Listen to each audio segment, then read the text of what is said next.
How to get 3D shoulders as a natural bodybuilder. In this video, I'm answering that question. If you're a natural athlete, you want to build that 3D look shoulder, this video is for you. I'll give you my top exercises and some cues that will help you out. Let's jump straight into it. Number one. So yeah, like I said, comparing naturals to enhanced is like comparing apples to oranges. So don't make that your main goal, okay? A lot of natural athletes fall into that. Oh, I want to look like this guy. Yeah, but bro, this guy is enhanced. You are not, all right? You can do 20 years of training. It's just not the same. This guy in 6 months enhanced will get a different result, all right? So let's jump straight into it. Number one that I want you to do for shoulders is starting with rear delt. Rear delt is the most neglected muscle in the body, all right? Maybe aside of calves, but rear delt, guys. And this is actually one of the main factors that will help you get that 3D look. The rear delt, once it's popped, once it's really built in the right way, also walking from the back, people see those two balls, that rear delt coming out. So I want you to find an exercise of rear delt that you enjoy, that you feel better. Not only enjoy, but that you feel better, that you feel that good mind muscle connection, and to double down on it. You don't need 100 new varieties. You don't need to do every time a new rear delt exercise. For me, it's the reverse flies standing with dumbbells, and you want to know, you want to go light and high reps, all right? Not necessarily super light, but you want to do higher reps, 12, 15, 20 reps. That's how your rear delt will react better, all right? You don't necessarily need to go for sets of 6 or 8 or going super heavy, because since it's a small muscle, you will compensate super easily with your traps, your shrug it. You might use some upper back. I had a client that, online client, I saw him the other day, and when he was doing his rear delt, was mostly he was working his traps and upper back. So I changed things up, lowered the weight. Don't ego lift on rear delt. That's not where you want to ego lift, all right? So take it easy. Find an exercise that you like, 4 or 5 sets, 3 or 4 sets depending on your level, 15, 20 reps, 12 reps. Stay in that rep range. Don't go super heavy. That's tip number one. Start with rear delt. Also, it will help you warm up your shoulder for the presses. Don't start with presses right away. Your shoulders are still not warm. Tip number two, overhead standing presses. Standing, why I'm emphasizing standing, is just a game changer. Since I changed my seated dumbbell presses for overhead standing presses, whether barbell or dumbbell, yes, the weight that I'm using went down a lot, but guys, let me tell you, my shoulders really just had a different look to them, all right? It just hit me differently, all right? I finished my set of overhead press and I really feel like my shoulders are fried, are done, as opposed to doing seated dumbbell with 100 pounds that I used to do back in the days, and my shoulders weren't getting that much stimulation, all right? And you want to also know that when you're doing overhead presses, you're impacting your body as a whole, all right? The impact on your nervous system, you're working a lot of stabilizers muscles, all right, to stabilize that bar when it's overhead, and that make your shoulder work so much more, all right, than seated, having the back supported and just pushing, ego lifting. Yeah, 110 pounds, okay, that's cool, but show me your shoulders. They don't look like they worked much. Maybe you were doing a lot more triceps or upper chest, or you're just supporting and cheating.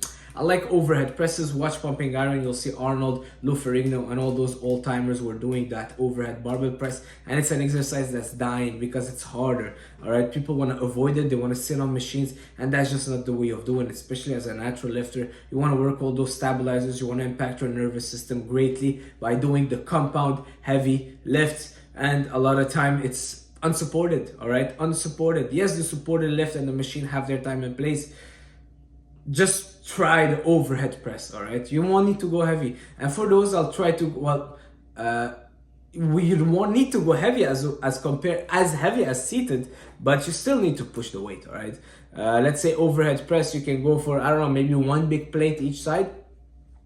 8 reps, do that for 10 sets. Trust me, your shoulder will be burning by the end. If you're someone that is used of doing like dumbbells 80 pounds easily, you'll maybe cut the weight in half when you're doing the standing, but you'll feel your shoulders a lot more. So moving on, I love doing dumbbell raises also. I'm not a big fan of cable raises. I just feel like there's something missing about it, all right? I love working my body with dumbbells, all right? It just hits me differently. But also remember, when you're working with dumbbells, the motion is so much freer, all right? Because it's a tree motion. The dumbbell can go front, back, side, up and down, all right? As opposed to a cable or a machine where you're just doing this. You're not allowing your really shoulders to work as much as they want. You're working maybe just one side. You're limiting a lot of other factors. It could be good for someone enhanced that really just want to get that blood in there because they're relying a lot on the enhancement. But as a natural lifter, working in a 3D motion with dumbbells. All right, we'll work a lot of those stabilizers and make the main muscle that you're trying to work even harder. I'm not saying go on a Bosu ball and do a lunge, all right, but doing dumbbell stuff training is just gonna be a game changer for you if you are someone that is so used to cables and machine. All right. Also, when I'm doing the dumbbells, I like bringing them to the front, kind of touching them, and then boom, flying with them. Boom, boom. I bend a little bit my elbows, I touch them together, and I don't go super heavy on dumbbells. The only way I'm going heavy is on the overhead press, and then on dumbbells, I'll maybe use 20s or 25, and I'll go for 15 reps, really controlling it on the way down. That's what matters the most. All right, so dumbbell raises. Guys, trust me, just try it. I know a lot of people will say, well, cable lateral raise, oh, dumbbell raises is so outdated. Nobody does dumbbell raises in my gym. Most people are on those cables. Just try it, all right? Stop trying to really follow the science and what you see bodybuilders online doing, the TikTok. No, not TikTok. I know pro bodybuilders that will go on a cable machine, put that thing on their hand, the lock, ankle lock or whatever, and do this. Yeah, it's all fun and it's nice for them because an enhanced athlete can train differently than us, all right? For us, we gotta rely more on those free weight exercises. So, moving on, face pull. I love the face pull. And when I'm doing the face pull, I'll bring my shoulder, what is it called? My fist a little bit higher, kind of to my face level to hit a little bit more side delts. And it's something that I'll be supersetting with dumbbell shrugs. So that's pretty much all my workout, all right? I just gave it to you, all my shoulder workout. And for the face pulls, again, I'm due for 12, 15 reps, superset with shrugs, where I'm going 15, 20 reps, hold it on top. I'll bend a little bit on my shrugs, kind of a little of a hip hinge to get a little bit more activation. But the face pull are really a great exercise. And guys, we do not need a ton of variety. Find 4 or 5 exercises that you enjoy, that you love, stick with them, get better at them, progressively overload on them. That's it. That's it. Ain't no secret. You want to build your shoulders, find a good exercise for the front raises, either a standing overhead press, standing dumbbell press, side raises, dumbbell lateral raises, seated or standing. All right. Rear delt, reverse flies. You can do the pec deck reverse. You can do the face pull. And that's it. Stick to it. There is no secrets. That's pretty much it for this video.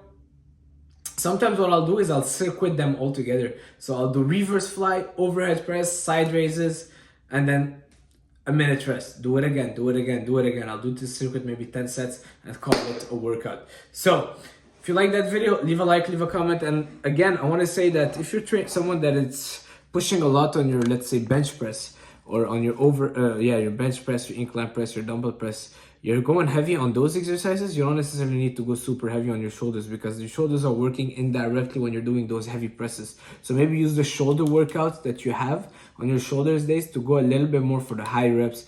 Not necessarily chasing the pump, but going more for the higher reps, getting your shoulder to failure with higher reps. Because when you're doing your heavy presses, you're working your shoulder in that other way. All right? Leave a like, leave a comment. Comment salt. By the way, this is a very good salt. I don't know. I just went on Amazon. I wanted to buy it and it went from $7 to $20. What is going on? I didn't buy it. Am I cheap? I don't know. Leave a comment. Comment salt. I'll see you guys soon. Ciao.